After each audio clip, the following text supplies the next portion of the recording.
Empedocles, 484 to 424 BC.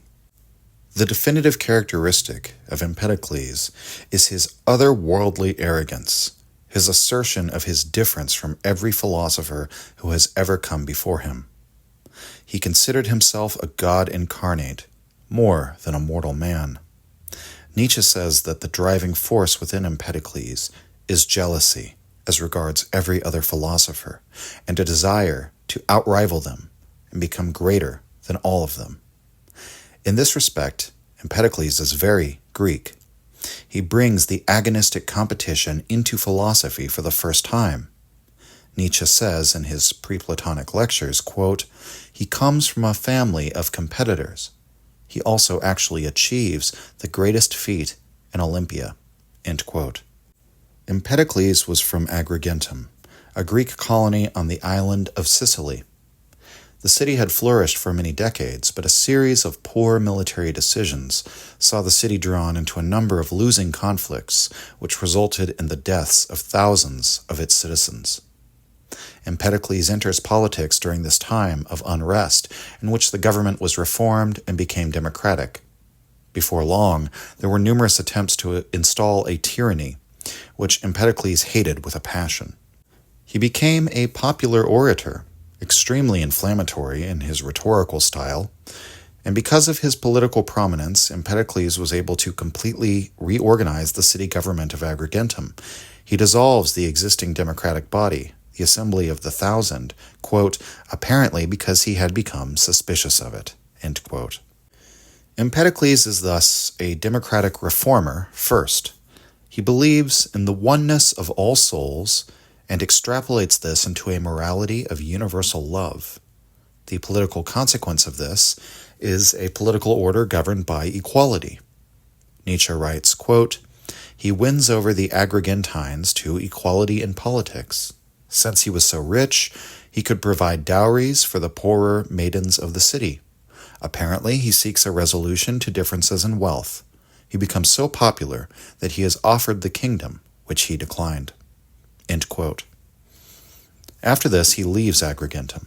He gathers a band of followers who begin to regard Empedocles as a living god. He traveled from polis to polis, dressed in a purple robe, wearing a golden girdle and shoes of bronze. His hair was long, his head crowned with a Delphic laurel wreath. Wherever he went, he was followed by a procession of servants, and reportedly was met with throngs of people asking for oracles, seeking healing for their ailments. Empedocles, in his fragments, says, quote, "As I enter with these, men and women, into flourishing towns, I am reverenced and tens of thousands follow, to learn where is the path which leads to welfare, some desirous of oracles, others suffering from all kinds of diseases, desiring to hear a message of healing." End quote. Empedocles seems to have actually believed himself to be divine. He writes, quote, "I go about among you, an immortal god, no more immortal, so honored of all, crowned with fillets and flower garlands." End quote. The people of Selinus worshipped him as though he were such a god, and he threw himself into Mount Etna to prove his divinity. Miracles are attributed to Empedocles, such as ending pestilences and joining rivers. Empedocles said that he found himself in this mortal realm as though he were a foreigner in the material world, exiled to a hostile land. His divine self-assurance is the basis of his philosophic teaching, and he also takes on the role now as a religious reformer. Nietzsche writes, quote, "He is the tragic philosopher, the contemporary of Aeschylus. The most unique thing about him is his extraordinary pessimism, which works on him actively, however not quietistically. His political views may be democratic, but the real fundamental idea is nonetheless to lead humanity across to the universal friendship of the Pythagoreans, and thus to social reform, with a dissolution of private property. He moves about as a wandering prophet after he failed to found the rule by all from love in Agrigentum." End quote.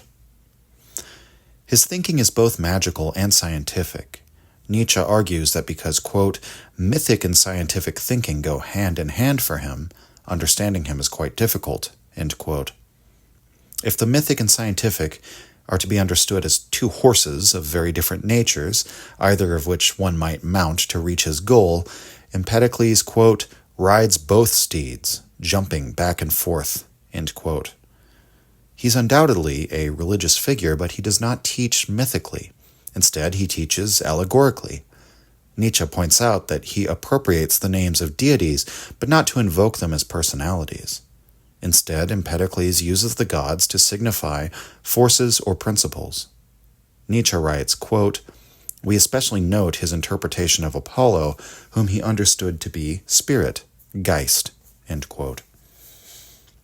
Empedocles, different as he is from Anaxagoras, also seeks for a kind of animating principle, rather than a fundamental form of being. For Empedocles, it is not nous, but love.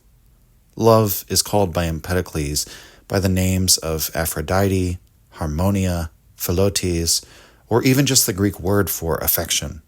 But we must again recognize that a deity is here standing for a process rather than a personified understanding of metaphysics.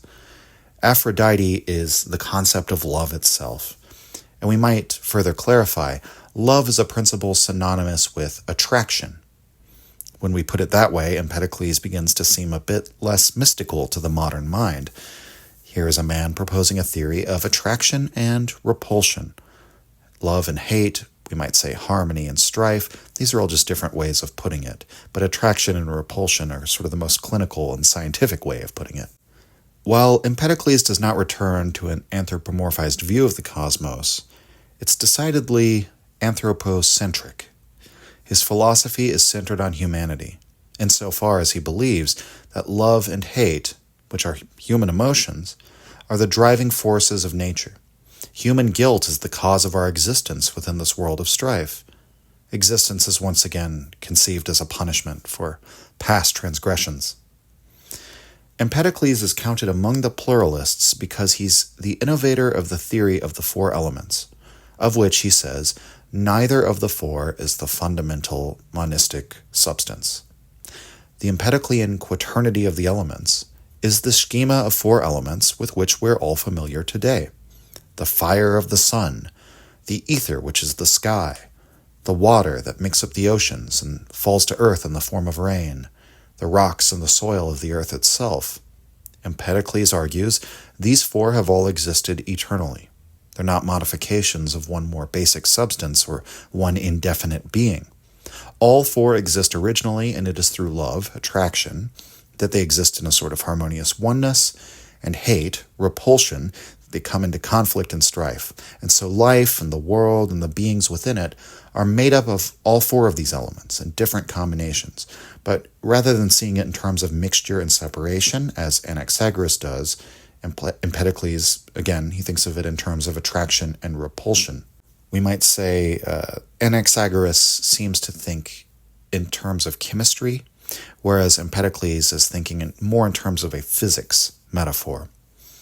Love as the driving principle seeks equality. It puts an end to strife. Inequality, imbalance, all of this is the cause of such strife.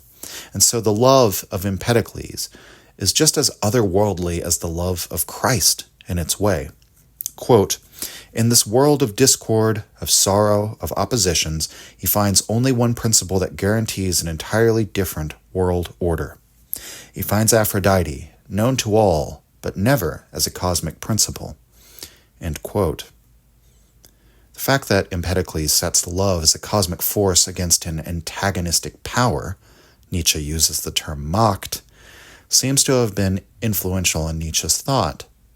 The equalizing desire of Aphrodite is set against the transformations and new births which occur through strife, brought about by genuine differences, unequal relationships of force. Quote, here he touches on Heraclitus' glorification of war as the father of all things. End quote. It is that very quest for harmony, the quest for equality, that drives Empedocles to uphold a metaphysical principle of this otherworldly love. And it's that same principle that prompts him to seek for an equal brotherhood amongst men. The oneness of all souls is the utmost principle for Empedocles, and it affects the way that he lives. For example, he does not eat meat. This is for much the same reason that some Buddhists don't eat meat. That animal could be your ancestor. The pig that you kill and eat might be the reincarnation of your grandfather, for all you know. There is a story that Empedocles once intervened to stop someone from beating a dog because he said that he heard in its yelps and wails that the dog was the soul of someone he knew. Nietzsche writes, quote, "He sought to impress the oneness of all life most urgently, that carnivorism is a sort of self-cannibalism, a murder of the nearest relative." End quote. Empedocles held his own principles above all of the religious prescriptions demanded by the rites. He once offered an ox made of honey and barley at the ritual sacrifice, as he was unwilling to slaughter a real one. This may be understood as something like heresy or impiety to other men, but for Empedocles, his divine self-assuredness allows him to make such a refusal in all good conscience. Empedocles is significant in the development of materialist thought because he recognizes the ambiguity in the concept of nous. Love and hate may seem more anthropocentric and metaphysical than such a concept as nous, but in his use of love and hate as the underlying principles, we get a more powerful descriptor of the operation of nature than saying it's all driven by mind. If we interpret the Empedoclean worldview as attraction and repulsion being the primary forces, desire and aversion in terms of organic life, this principle can be extrapolated into a theory that points in the direction of natural selection, and in fact, this is exactly what Empedocles does. Empedocles arrives at a view of organisms as having arisen via evolution, 2,000 years before Darwin. Empedocles sees the natural world as a struggle among the different forms of life to move from simplicity to complexity. This is spurred on by a constant struggle for existence between themselves. Schopenhauer saw Empedocles as the true originator of the theory of evolution because of this, and Schopenhauer takes a profound influence from Empedocles and how he thought about the development of the will's gradations. Organisms acting through attraction to what improves their health and repulsion away from that which harms their health, this model endures to this very day as a useful description of life. Thus we find that in three important respects, Empedocles anticipates modern thinking. First, Empedocles sees multiple modes or forms of matter, elements, as originally existing. We might say that this is not a wholly original innovation to him, but that he shares this attribute of his thought with Anaxagoras. But second, that he intuited the notion of speciation through a struggle for existence. Finally, that he most closely approximated the idea of physical laws as simply blind forces of nature. Among all those who had arisen thus far, especially if we compare Empedocles with his immediate predecessor Anaxagoras, it becomes rather clear he does not associate the underlying driving force of existence as something that could be construed as a conscious intelligence. Paradoxically, he achieves this by associating that force with a goddess rather than with mind, which sounds a little bit more abstract, but in so doing, the real aim of Empedocles is to present attraction and repulsion as the operative processes, instead of leaving open the ambiguities that might come with ascribing the movement of life to mind or intelligence. Of course, Nietzsche has criticism for this approach as well. He's keen to point out the problems or challenges that arise within this Empedoclean frame of mind. Nietzsche argues, quote, "Since the forces of love and strife may not be measured in any way, Empedocles really explains nothing at all." End quote. Of course, Empedocles did not strive for such precision, because that was not his style of thought. Love and hate are still decidedly metaphysical ideas, and Empedocles was decidedly not himself a materialist.